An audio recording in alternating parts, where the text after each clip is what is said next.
Buen día, estimados estudiantes. En esta oportunidad vamos a iniciar con la unidad 3, que se llama Nuestras sociedades, diversidad sociocultural, identidad y territorio.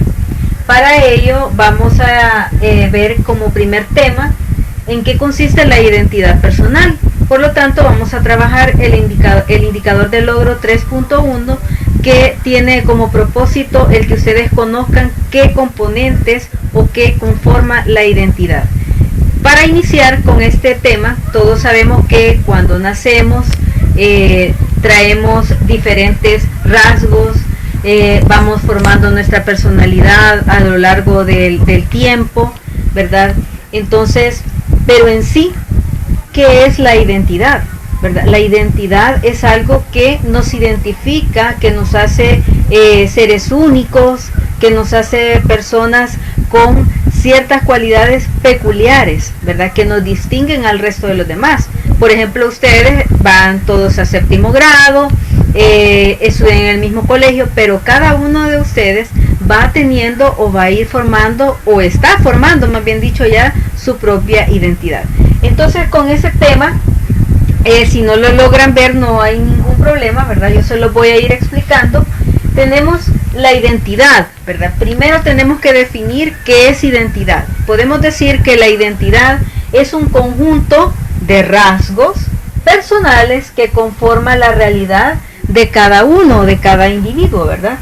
Y se proyecta hacia el mundo externo, permitiendo que los demás reconozcan a la persona en su forma de ser específica y particular, lo que les mencionaba anteriormente, ¿verdad? Que cada uno de nosotros es diferente, e incluso si podemos decir que los gemelos que son idénticos pueden ser idénticos físicamente, pero no en su identidad o en sus características, ¿verdad? Porque cada uno es independiente y por lo tanto va a tener su propia identidad.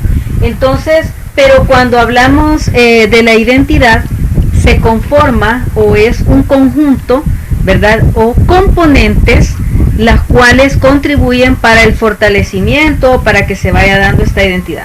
¿Cuáles son? En primer lugar, tenemos el componente histórico, es decir, cada persona, cada uno de ustedes tiene su propia historia familiar, de dónde vienen, etcétera, que los ubica, ¿verdad?, en un momento de la historia, en una parte de su vida. Entonces, acá podemos ubicar que piensan y actúan de acuerdo con el momento histórico que estamos viviendo en este momento, ¿verdad? En el año 2020, que ha marcado la historia. Eso va a quedar en cada uno de ustedes. Obviamente eso va a contribuir también en la formación de su identidad. Luego tenemos el componente social.